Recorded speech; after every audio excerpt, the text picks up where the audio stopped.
Hey everybody, Michael Wilson Everard here today to talk about cause and effect. So, it's really simple.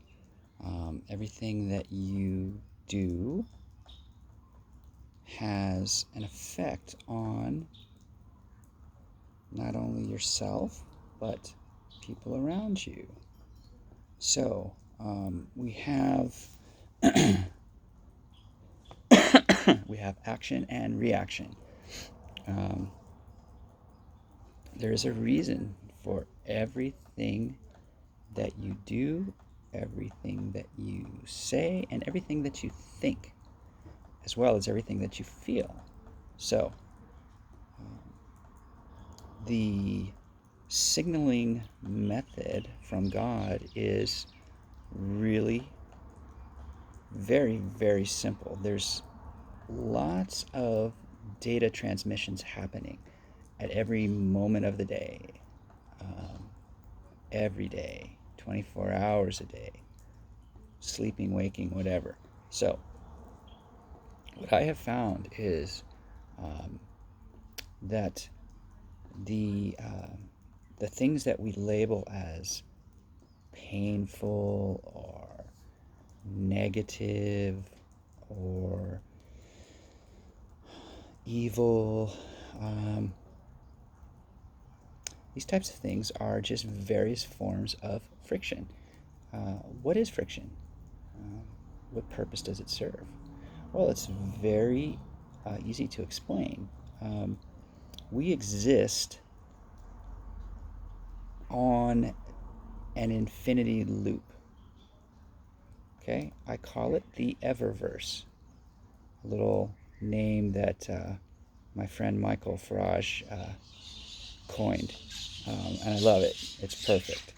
Um, Basically, it's the eternal now. It's something that I call the true now. It's the present moment. Um, as far as when, it's all that ever really existed. So this notion of uh, linear time, where you have a past or a future, um, what that does is it gives us an opportunity to relive something. So the uh, the Eververse, um, aka infinity, gives us the opportunity to experience anything. So um, the uh, the eternal now uh, is always present, always has been, and always will. God became aware through friction on the infinity loop. Okay? That friction was the awareness of the void. The void is the darkness, is the chaos, is um, uh, basically the feminine energy, the divine feminine energy, if you will. Um, Initially, it's misunderstood, but as soon as you recognize that it's beautiful and necessary, then you can merge with that. So when we merge our masculine and feminine energy, okay, that's when we become balanced. Okay, when we take take the physical expressions of love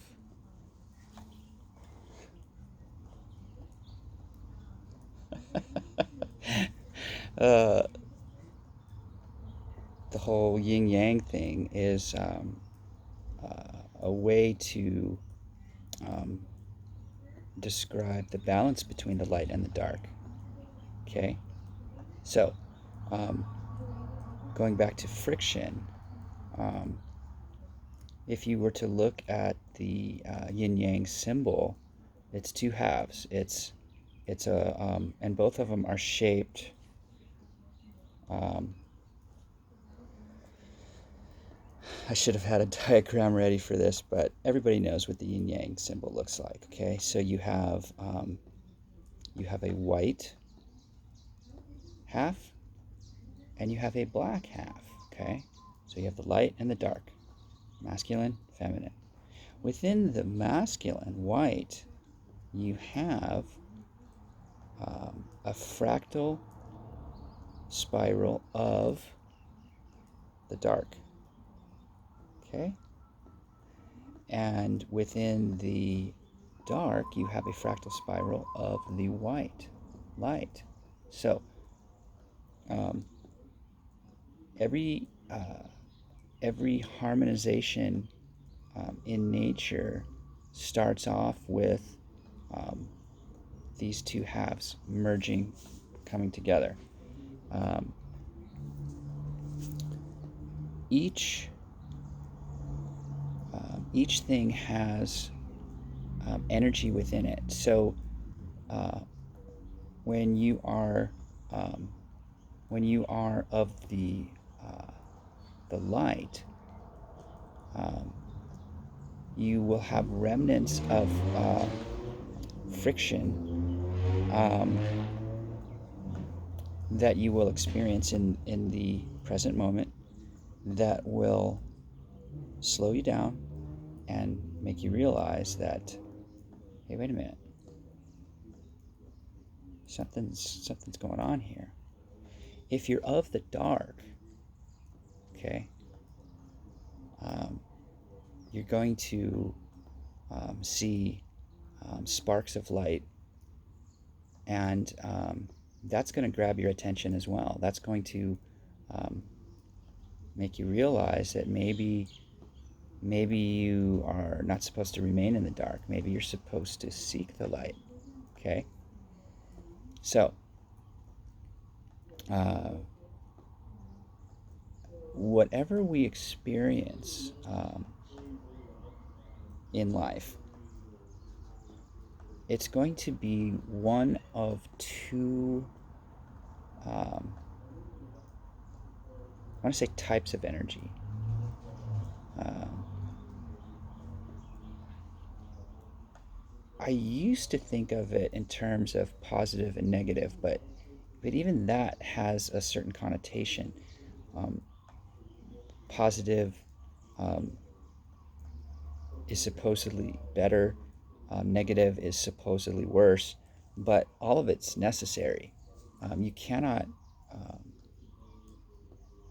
you cannot truly appreciate the light until you've known the darkness.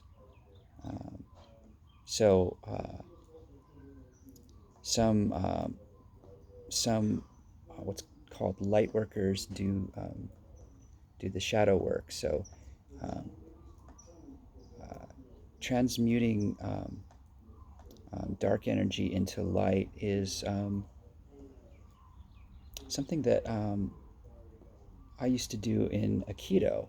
So um, you you recognize um, what some would call an attacker as a partner, somebody that wants to exchange information, basically. And so their energy, you don't look at it as a bad thing and you don't fight it. You, you merge with it, you blend with it. Okay? So you blend and then you transmute it, spin it, resolve it, and both participants are in a peaceful state. So, my my last sensei told me that I had to stop doing Aikido because I was getting nauseous from, I guess I have vertigo or whatever. So the spinning movements wasn't working. But he said that I could practice Aikido in the mental realm as well. And I find that it is also a doable thing in the spiritual realm. So um, I don't um, I don't have anything but unconditional love for everybody and everything. Now, that doesn't mean I don't feel frustration or friction.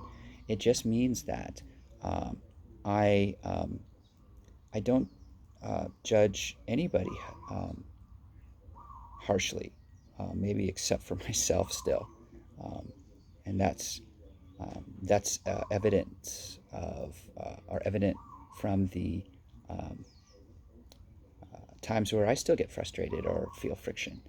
Um, so um, remember, all of these are signs. All of these are ways to become more aware. So we recognize what happens by acknowledging what we feel and accepting whatever layer of truth is within that lesson. Um, the sooner we accept it, the sooner we can increase our oscillating rate of frequency. So the best thing to do is to ask more questions. Who are you going to ask? Well, ask God. Go to the source. Why even mess around? Um, uh, find your zero point, whether it's through meditation, whether it's through walking through the exercise that I have described on a few occasions, where you look at what you see, you listen to what you hear, you smell whatever aroma is present, you taste whatever you are tasting, and maybe it's your own spit. I mean, who knows? It doesn't matter. You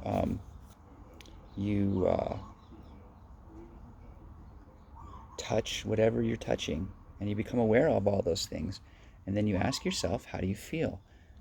If you're honest with yourself and you're in the present moment, you're gonna feel fine because you're alive, you're breathing.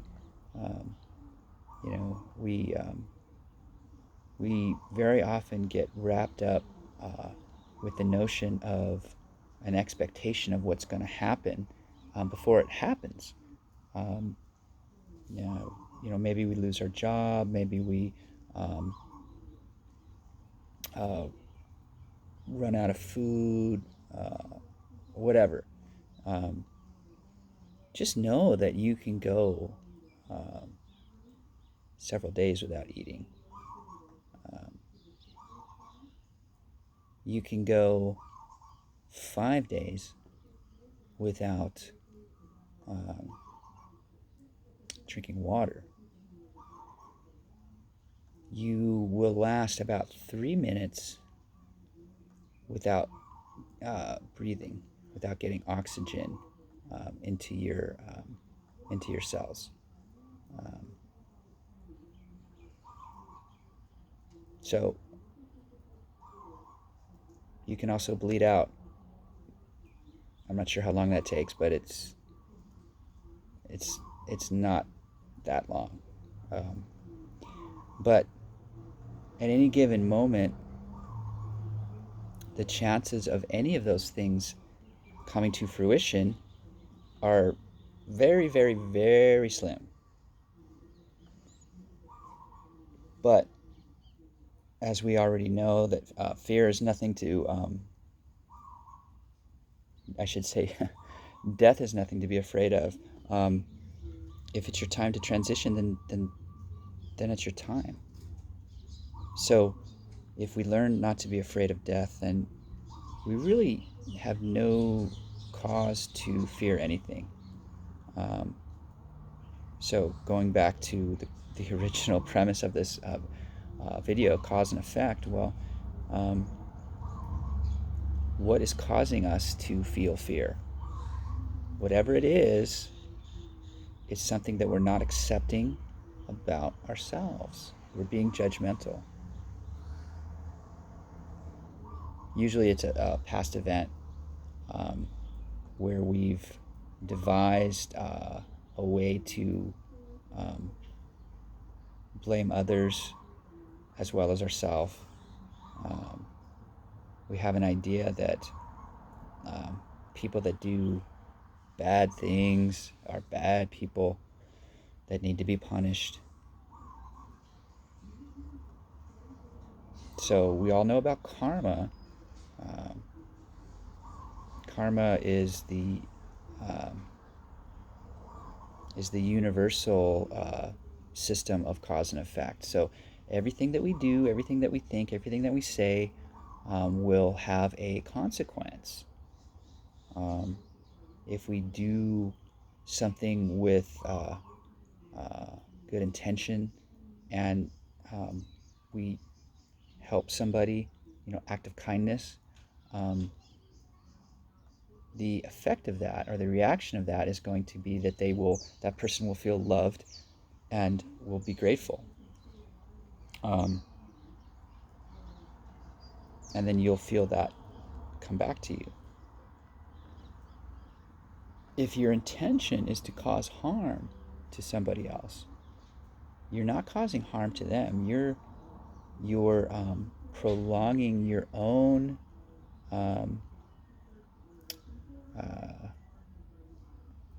inevitable return to the one. And it all comes back to awareness. So if you choose not to participate, or you ignore the signals, you're going to remain within a certain range of oscillating rates of frequency. So your awareness is going to remain somewhat static. Everything is in motion. Everything moves. There's variations of everything, but your rate of frequency, it goes up, it goes down, it goes up, it goes down, it goes up, it goes down. But over time, it always increases.